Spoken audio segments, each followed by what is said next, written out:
Halo, perkenalkan, nama saya Rista Mariani. Saya mahasiswa UPBJJ UT Jakarta. Saya akan melakukan praktikum IPA di SD dengan mata kuliah PDGK 410793, praktikum IPA di SD. Video ini diperuntukkan untuk tugas mata kuliah praktikum IPA di SD, program studi PGSD Universitas Terbuka, dengan dosen pembimbing tutor Muhammad Asyari Pupanosa, MPD. Praktikum IPA di SD, saya akan membahas dan mengumpulkan 4 LKP bimbingan yang terdiri dari Modul 1 KP1 Ciri-ciri makhluk hidup gerak pada tumbuhan, Modul 1 KP3 Pertumbuhan, Perkembangan, dan Perkembangbiakan makhluk hidup, Modul 2 KP1 Ekosistem, Modul 2 KP2 Pencemaran lingkungan, Modul 1 KP1 Ciri-ciri makhluk hidup. Pengertian makhluk hidup. Makhluk hidup adalah semua organisme yang memiliki ciri-ciri kehidupan seperti kemampuan untuk bergerak, bernapas, tumbuh, berkembang biak, beradaptasi, membutuhkan makanan, bereproduksi, peka terhadap rangsangan, merespon lingkungan, dan melakukan metabolisme. Contoh makhluk hidup meliputi manusia, tumbuhan, hewan, dan mikroorganisme seperti bakteri dan jamur. Ciri-ciri makhluk hidup. Ciri-ciri makhluk hidup adalah antaranya 1. Bernapas.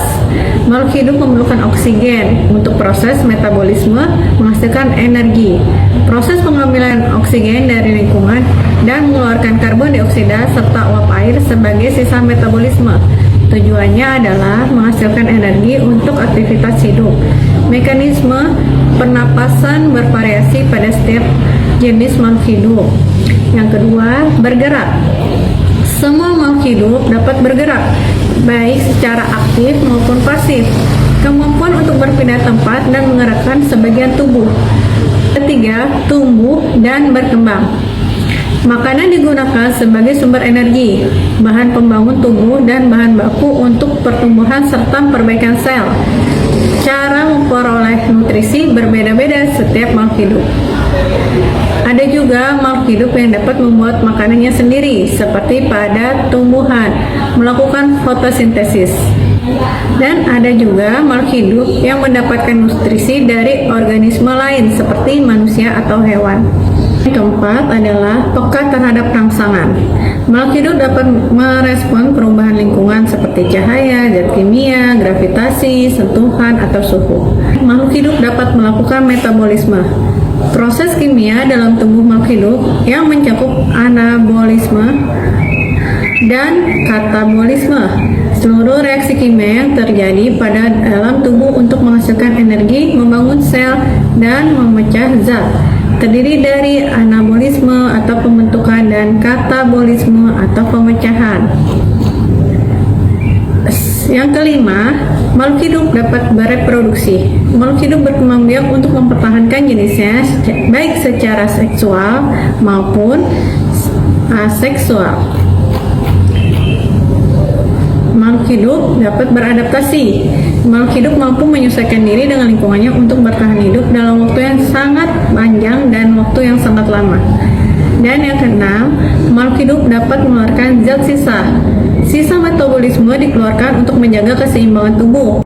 Proses membuang produk metabolisme yang tidak berguna atau beracun bagi tubuh.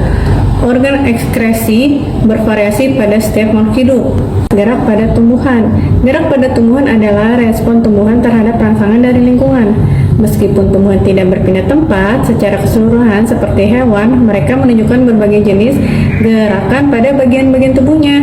Gerakan pada tumbuhan umumnya lebih lambat dan kurang terlihat dibandingkan dengan gerak pada hewan. Gerak pada tumbuhan dibedakan menjadi 2 jenis, yaitu gerak endonom dan gerak esinom. Gerak endonom adalah gerak yang berasal dari dalam sel atau tubuh tumbuhan itu sendiri tanpa adanya rangsangan dari luar. Sedangkan gerak esinom adalah gerakan yang disebabkan oleh adanya rangsangan dari lingkungan luar. Gerakan esinom berbeda lagi menjadi dua jenis. Gerakan yang menjadi respon terhadap arah datangnya rangsangan. Jenis gerakan tumbuhan itu ada 3. Yang pertama adalah gerak nasti, yang kedua adalah gerak tropisme, dan yang ketiga adalah gerak taksis serta tigonasti. Menurut pendapat saya, dapat disimpulkan bahwa gerak pada tumbuhan merupakan adaptasi penting terhadap lingkungannya. Meskipun tidak secepat dan semudah diamati seperti pada hewan, berbagai jenis gerakan memungkinkan tumbuhan untuk mendapatkan sumber daya seperti cahaya, air, dan nutrisi, serta merespon terhadap ancaman atau dukungan dari lingkungannya. Pemahaman tentang gerak pada tumbuhan membantu kita mengapresiasi kompleksitas dan keunikan kehidupan tumbuhan. Selanjutnya kita akan membahas modul 1 KP3, pertumbuhan, perkembangan, dan perkembangbiakan makhluk hidup.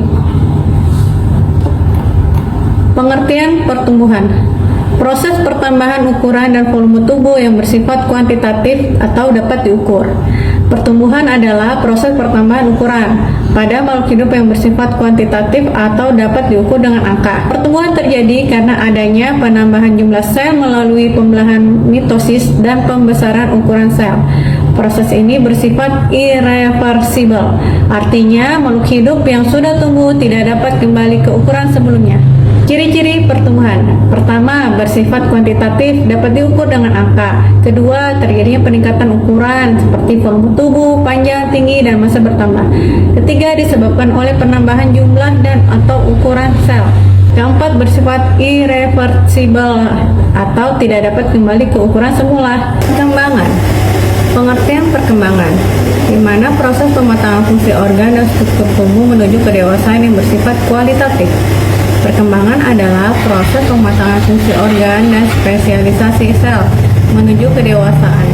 Perkembangan bersifat kualitatif, artinya tidak dapat diukur dengan angka secara langsung, tetapi dapat diamati melalui perubahan fungsi dan struktur. Perkembangan melibatkan diferensiasi sel, di mana perubahan sel menjadi bentuk dan fungsi yang lebih spesifik, dan pembentukan organ. Ciri-ciri perkembangan: 1. Bersifat kualitatif, sulit diukur dengan angka, lebih fokus pada perubahan fungsi dan struktur. 2. Menuju kematangan fungsi, di mana organ-organ tubuh mulai berfungsi lebih kompleks dan efisien. 3. Melibatkan diferensiasi sel, di mana sel-sel yang awalnya sama akan berkembang menjadi berbagai jenis sel dengan fungsi khusus, misalnya sel otot, sel saraf. 4. Terjadi pembentukan organ, di mana struktur tubuh yang lebih kompleks terbentuk, misalnya pembentukan bunga dan buah pada tumbuhan, perkembangan sistem organ pada hewan. Menurut pendapat saya, dapat disimpulkan bahwa perkembangan adalah proses menuju kedewasaan yang ditandai dengan pematangan fungsi organ dan pembentukan struktur yang lebih kompleks, meskipun makhluk hidup melakukan fungsi-fungsi kehidupan yang berbagai ragam. Selanjutnya, pengertian perkembangbiakan makhluk hidup.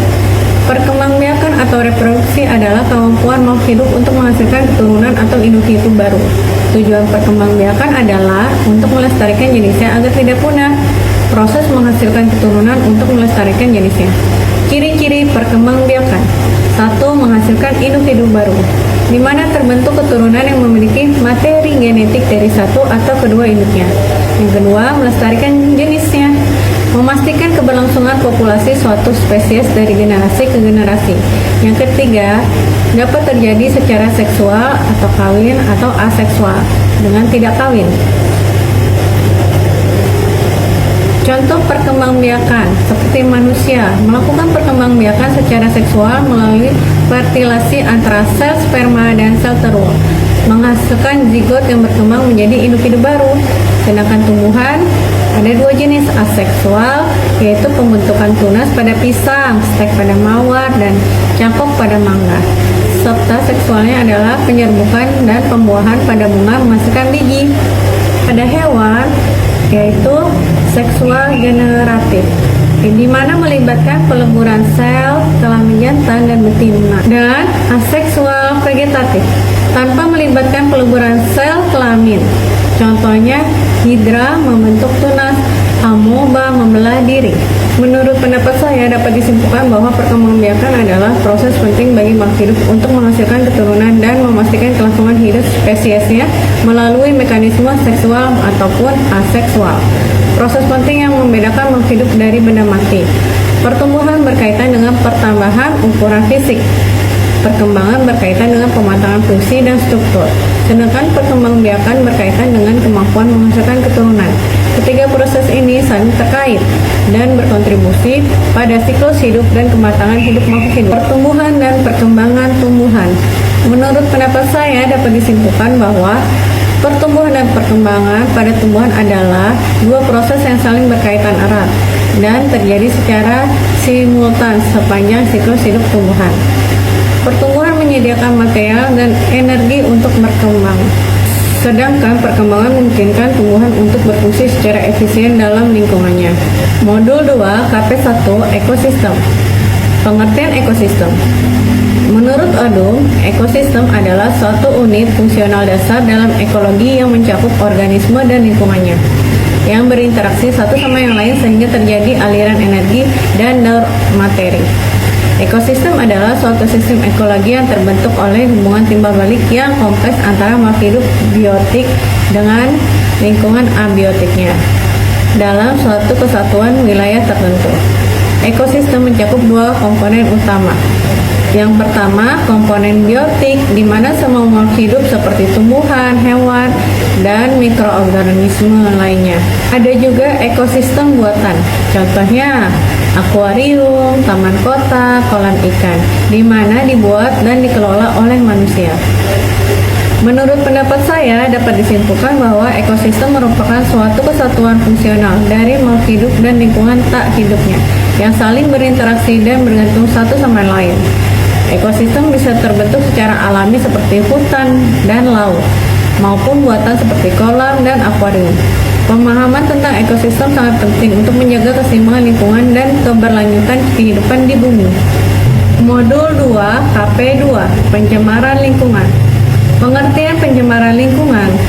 Pencemaran lingkungan adalah masuknya atau dimasukkannya makhluk hidup, zat, energi, dan atau komponen lain ke dalam lingkungan oleh aktivitas manusia atau proses alam, sehingga kualitas lingkungan menurun sampai ke tingkat tertentu, yang menyebabkan lingkungan tidak dapat berfungsi sebagaimana mestinya. Penyebab pencemaran lingkungan disebabkan oleh salah satunya seperti limbah industri, kendaraan bermotor, pertanian, penebangan hutan liar, dan lain-lain. Akibat pencemaran lingkungan menyebabkan terjadinya kerusakan ekosistem, gangguan kesehatan manusia, pemanasan global, air tidak layak konsumsi, dan banjir serta longsor. Contoh pencemaran lingkungan seperti pencemaran air di limbah pabrik yang membuang ke sungai seperti Sungai Citarum di Jawa Barat. Pencemaran udara seperti asap kendaraan di kota besar seperti Jakarta, Bekasi menyebabkan ispa. Pencemaran tanah seperti sampah plastik yang tidak terurai selama ratusan tahun. Adakah solusinya? Solusi pencemaran lingkungan diantara dengan cara pengolahan limbah, penggunaan energi yang terbarukan, reboisasi, pendidikan lingkungan, regulasi, dan penegakan hukum. Menurut pendapat saya, dapat disimpulkan bahwa pencemaran lingkungan merupakan masalah serius yang disebabkan oleh aktivitas manusia dan berdampak luas terhadap kehidupan. Untuk mengatasinya dibutuhkan kerjasama semua pihak, baik pemerintah, masyarakat, dan dunia industri dengan melalui tindakan nyata dan berkelanjutan. Menjaga kelestarian lingkungan adalah tanggung jawab bersama demi kelangsungan hidup generasi selanjutnya. Pengaruh deterjen pada kecambahan. Perkecambahan adalah proses awal pertumbuhan tanaman yang dimulai dari biji menjadi tanaman muda. Proses ini melibatkan penyerapan air, aktivitas enzim, respirasi sel, dan pembelahan sel sehingga munculnya akar dan tunas. Deterjen merupakan bahan kimia sintetis yang digunakan untuk membersihkan, namun mengandung zat-zat seperti surfaktan, fosfat, dan pewangi yang dapat bersifat toksik terhadap organisme hidup termasuk tanaman. Saya akan melakukan praktikum IPA di SD dengan percobaan menanam biji kacang hijau. Contoh percobaan yang saya akan lakukan jika kita menanam biji kacang hijau dalam 3 wadah yang berbeda. Yang pertama, wadah A dengan air bersih sebagai kontrol dari semua. Wadah B, air dengan sedikit deterjen, yaitu 2 sendok makan deterjen. Wadah C, air dengan banyak deterjen, yaitu dengan sebanyak 5 sendok makan deterjen. Dan wadah satunya lagi, air bersih dengan posisi miring atau mendatar. Ini adalah gambar percobaan penanaman biji kacang hijau pengamatan hari pertama setelah sehari semalam awal pertama penanaman biji kacang hijau. Di hari pertama, setelah sehari semalam awal pertama penanaman biji kacang hijau menyerap air dan kulit biji pecah dan akar pertama muncul. Setelah hari kedua, tampak pada tahapan kulit biji pecah dan akar pertama muncul. Ada juga yang sudah tumbuh batang dan daun pertama berkembang. Pengamatan hari ketiga. Setelah hari ketiga penanaman biji kacang hijau, wadah B air bersih, wadah ditidurkan, tumbuh dengan subur dan tumbuhnya mengikuti posisi wadahnya. Wadah A dan B terdapat kecambah akan tumbuh sampai beberapa sentimeter. Kecambah tumbuh lebih panjang dan berkembang menjadi tumbuhan kecil. Di pengamatan hari keempat, wadah B air bersih ditidurkan, juga berkembang subur, bagus, tinggi, segar, seperti wadah A. Daun, batang, dan akar semakin berkembang.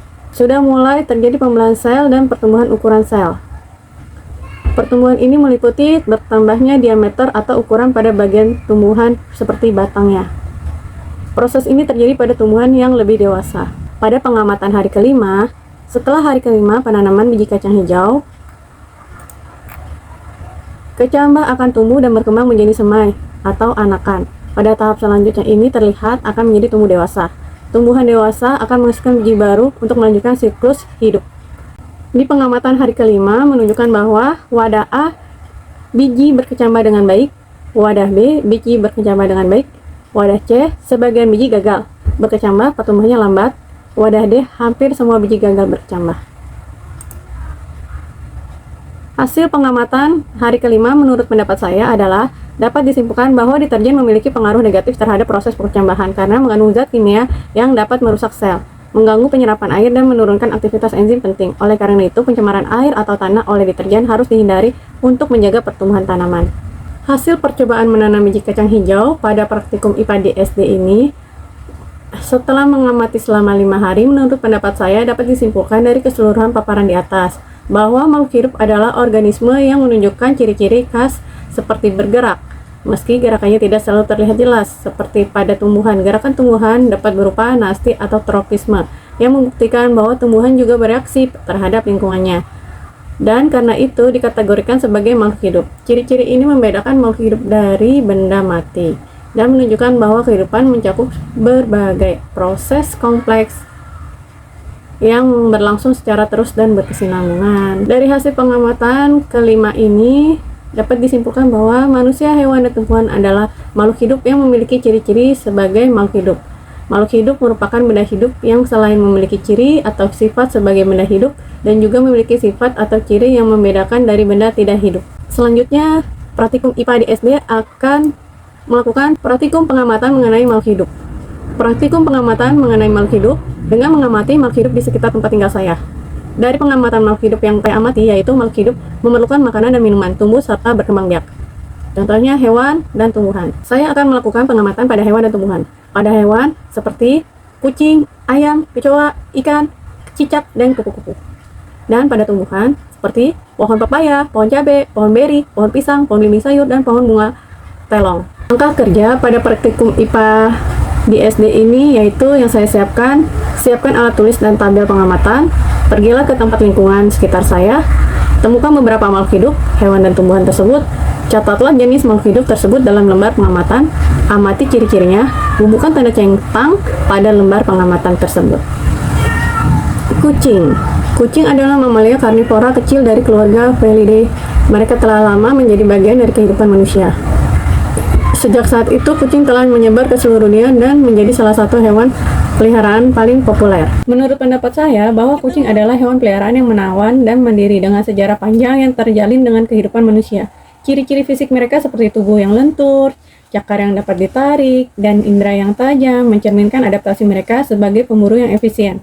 Selain itu, perilaku mereka yang unik dan kemampuan mereka untuk membentuk ikatan emosional dengan manusia menjadikan mereka teman yang istimewa bagi banyak orang di seluruh dunia. Ayam. Ayam adalah unggas peliharaan yang paling umum di dunia. Mereka merupakan hasil domestikasi dari ayam hutan merah yang berasal dari Asia Tenggara. Selama ribuan tahun, ayam telah memainkan peran penting dalam kehidupan manusia, terutama sebagai sumber makanan, yaitu daging dan telur, dan dalam berbagai aspek budaya. Menurut pendapat saya, bahwa ayam adalah unggas peliharaan yang memiliki sejarah panjang dan peran penting bagi manusia. Dengan ciri fisik yang beragam antara, mereka umumnya memiliki tubuh gemuk, sayap yang kurang berfungsi untuk terbang, kaki yang kuat untuk berjalan dan mencakar, serta jenggir dan pial yang khas. Perilaku sosial mencari makan dan mematuk, vokalisasi yang beragam, dan proses reproduksi yang melibatkan pengeraman telur merupakan karakteristik penting dari kehidupan ayam. Domestikasi telah menghasilkan berbagai ras ayam dengan karakteristik unik yang disesuaikan dengan berbagai tujuan, terutama produksi daging dan telur. Kecoa. Kecoa merupakan kelompok serangga kuno yang sejarah evolusi yang panjang. Mereka dikenal karena kemampuan adaptasinya yang luar biasa, memungkinkan mereka untuk bertahan hidup di berbagai lingkungan, termasuk lingkungan yang kurang menguntungkan bagi banyak makhluk hidup lainnya. Beberapa spesies kecoa dianggap sebagai hama karena keadaannya di lingkungan manusia dapat menyebabkan kontaminasi makanan penyebab penyakit. Menurut pendapat saya, kecoa adalah serangga ordo Batodea yang dikenal karena ketahanan dan kemampuan adaptasinya yang luar biasa. Ciri-ciri fisik mereka adalah seperti tubuh pipi, antena sensorik yang panjang, dan kaki yang kuat untuk berlari, memungkinkan mereka untuk bertahan hidup di berbagai lingkungan dan memanfaatkan berbagai sumber makanan.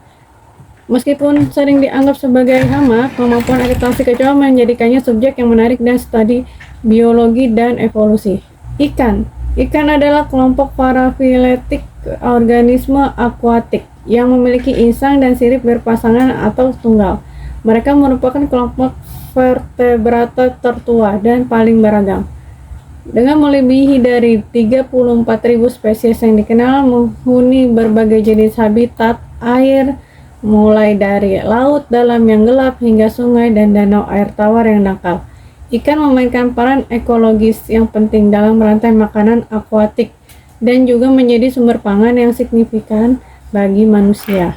Menurut pendapat saya, ikan adalah kelompok vertebrata akuatik yang sangat beragam dengan adaptasi morfologi dan fisiologis yang luar biasa untuk kehidupan di air. Ciri-ciri seperti insang untuk respirasi, sirip untuk pergerakan dan keseimbangan, serta berbagai bentuk tubuh yang sesuai dengan habitatnya, memungkinkan mereka untuk mendominasi berbagai ekosistem air di seluruh dunia. Peran ekologis dan ekonomis ikan menjadikannya kelompok hewan yang sangat penting untuk dipelajari dan dilestarikan. Burung. Burung adalah kelompok hewan vertebrata berdarah panas yang dicirikan oleh adanya bulu, paruh tanpa gigi, bertelur dengan cangkang keras, tingkat metabolisme yang tinggi, jantung dengan 4 bilik, dan kerangka tubuh yang ringan namun kuat. Mereka menghuni berbagai habitat di seluruh dunia, mulai dari hutan hujan tropis hingga gurun es Arktik. Keanekaragaman spesies burung sangat menakjubkan, dengan lebih dari 10.000 spesies yang telah diidentifikasi menjadikannya kelas tetrapoda paling beragam. Menurut pendapat saya, burung adalah kelompok vertebrata yang sangat sukses dan beragam, dengan adaptasi luar biasa untuk berbagai gaya hidup dan lingkungan. Ciri khas mereka seperti bulu dan kemampuan terbang pada bagian besar spesies. Perilaku sosial, strategi reproduksi, dan interaksi ekologis burung sangat bervariasi dan memainkan peran penting dalam menjaga keseimbangan ekosistem. Namun banyak spesies burung saat ini menghadapi ancaman serius, dan upaya konservasi yang berkelanjutan sangat penting untuk memastikan kelangsungan hidup mereka di masa depan.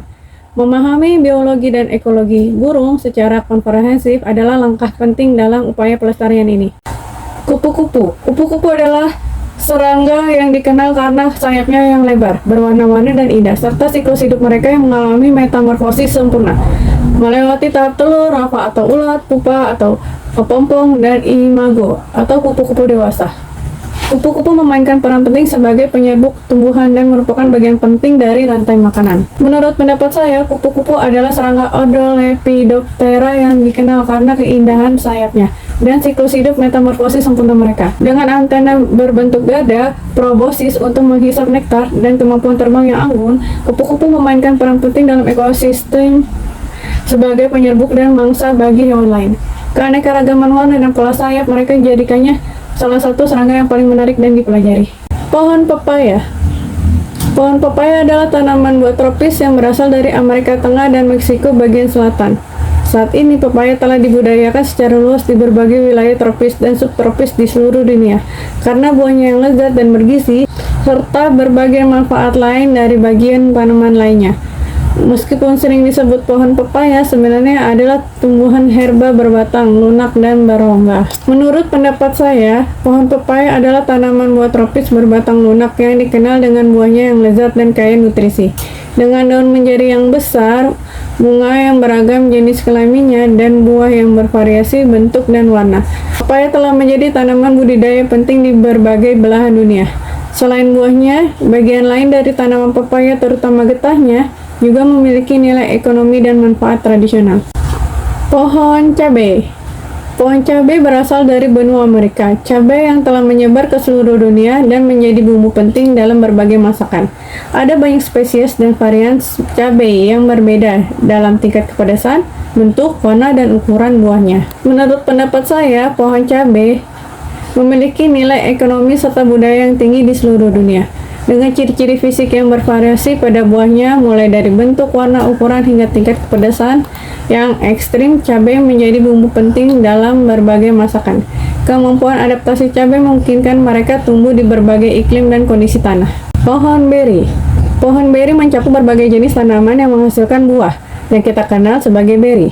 Ciri-ciri fisiknya akan sangat bervariasi tergantung pada spesiesnya. Menurut pendapat saya, bahwa pohon beri adalah penggunaan sehari-hari yang merujuk pada berbagai jenis tanaman, dari semak besar hingga pohon kecil, yang menghasilkan buah-buahan kecil yang sering kita sebut beri. Secara botani, tidak semua buah ini memenuhi definisi beri, tetapi mereka memiliki ciri umum berupa ukuran kecil, dan seringkali rasa manis atau asam. Keragaman tanaman ini tercermin dalam variasi habitus, daun, bunga, dan tentu saja buahnya. Pohon beri memiliki nilai ekologis sebagai sumber makanan bagi satwa liar dan nilai ekonomi dalam produksi buah-buahan untuk konsumsi manusia dan berbagai produk olahan. Pohon pisang.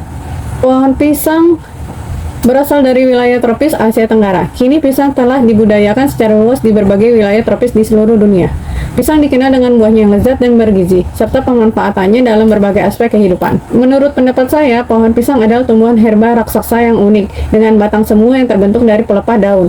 Dikenal dengan daunnya yang besar, pembuahannya yang khas, yaitu jantung pisang, dan buahnya yang lezat dan bergizi. Pisang merupakan tanaman budidaya penting di wilayah tropis. Kemampuannya untuk tumbuh dari rimpang dan menghasilkan anakan memungkinkan perbanyakan vegetatif yang efisien. Keragaman spesies dan kultivar pisang menghasilkan berbagai jenis buah dengan karakteristik yang berbeda-beda. Pohon belimbing sayur. Pohon belimbing sayur adalah pohon kecil hingga sedang yang berasal dari Asia Tenggara, kemungkinan besar dari Indonesia dan Malaysia. Tanaman ini dikenal dan dibudidayakan karena buahnya yang sangat masam dan sering digunakan sebagai sumber makanan, terutama untuk memberikan rasa asam segar pada sayur, sup, dan atau sambal. Meskipun rasa asamnya kuat, belimbing sayur juga memiliki potensi manfaat kesehatan. Menurut pendapat saya, belimbing sayur adalah pohon tropis yang mudah dikenali dan buahnya tumbuh langsung di batang dan cabangnya. Buahnya yang sangat masam memiliki peran penting dalam berbagai masakan tradisional di Asia Tenggara sebagai pemberi rasa segar. Dengan daun majemuk yang sensitif terhadap cahaya dan bunga berwarna merah tua yang menarik, belimbing sayur tidak hanya bermanfaat bagi sumber bumbu, tetapi juga memiliki nilai estetika. Pohon putri malu. Pohon putri malu, ia lebih tepatnya digolongkan sebagai terna perdu rendah atau sama kecil yang memiliki ciri khas daunnya yang menguncup atau melipat ke dalam ketika disentuh, terkena panas atau saat malam hari. Fenomena ini dikenal sebagai seismonasti atau tikmonasti.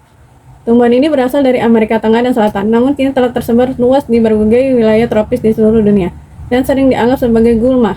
Meskipun demikian, putri malu juga memiliki beberapa manfaat tradisional dan menarik untuk dipelajari. Perilaku khas seismonasti atau tikmonasti adalah gerak menguncup. Ketika daun putri malu disentuh, diguncang, atau ditiup angin kencang, atau dipanaskan, atau saat kondisi cahaya redup atau malam hari, anak-anak daun akan melipat ke dalam secara berpasangan.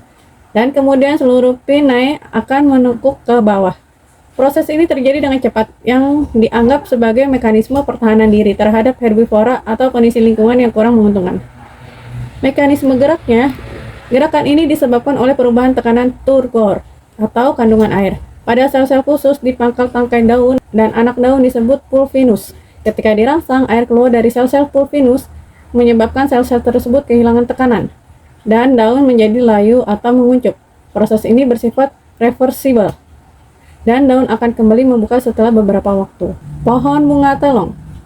Bunga telong berasal dari Asia tropis. Tanaman ini dikenal karena bunga yang berwarna biru cerah. Ada juga varian putih dan ungu, yang indah dan memiliki berbagai manfaat tradisional serta potensi farmakologis. Meskipun umumnya merambat, jika diberi penyangga yang kuat, tanaman ini dapat tumbuh dengan struktur yang menyerupai semak atau pohon kecil. Menurut pendapat saya bahwa bunga telong adalah tanaman merambat yang dikenal karena bunganya yang indah berbentuk kupu-kupu dengan warna biru cerah atau varian warna lainnya. Meskipun umumnya merambat, dengan dukungan yang tepat, tanaman ini dapat berbentuk struktur yang menyerupai semak atau pohon kecil. Selain keindahannya, bunga telong memiliki berbagai manfaat tradisional dan potensi farmakologis, terutama sebagai pewarna alami dan sumber senyawa bioaktif. Hasil pengamatan praktikum pengamatan mengenai makhluk hidup di sekitar tempat tinggal saya menunjukkan bahwa makhluk hidup tanaman atau tumbuhan pada pohon pepaya, pohon cabai, pohon beri, pohon pisang, belimbing sayur, dan pohon bunga telong menunjukkan ciri-ciri makhluk hidup perlu makanan atau nutrisi, tumbuh dan berkembang. Dan pada pohon putri malu memiliki ciri-ciri makhluk hidup seperti bergerak dan bereaksi terhadap rangsangan, perlu makanan atau nutrisi, tumbuh dan berkembang. Selanjutnya, makhluk hidup pada hewan memiliki ciri-ciri makhluk hidup seperti kucing, ayam, ikan, kecoa, burung, kupu-kupu. Memiliki keterangan ciri-ciri makhluk hidup dapat bergerak dan bereaksi terhadap rangsangan, bernapas, dan perlu makanan atau nutrisi, tumbuh dan berkembang. Kesimpulan praktikum pengamatan mengenai makhluk hidup, berdasarkan pengamatan yang saya lakukan, berbagai jenis makhluk hidup yang saya temukan di sekitar lingkungan saya dapat menyimpulkan akan keanekaragaman kehidupan di sekitar saya. Keanekaragaman yang menunjukkan variasi dengan struktur bentuk dan ukuran yang berbeda-beda. Kebutuhan dasar untuk bertahan hidup yang sama meskipun cara memenuhinya berbeda-beda. Kemampuan bergerak mencari makanan, menghindari bahaya, respon terhadap rangsangan dari lingkungannya, cara mempertahankan diri, dan adaptasi terhadap lingkungan yang berbeda. Ini menunjukkan keanekaragaman hayati yang kaya di sekitar saya, dengan setiap jenis makhluk hidup yang memiliki ciri khas yang membedakannya dari yang lain. Proses pertumbuhan, perkembangan, dan reproduksi yang sama dan melestarikan jenisnya, hanya saja cara bereproduksinya saja yang berbeda. Demikian hasil pengamatan praktikum IPA di SD mengamati pengamatan mengenai makhluk hidup di sekitar tempat tinggal saya. Saya mengucapkan banyak terima kasih. Assalamualaikum warahmatullahi wabarakatuh.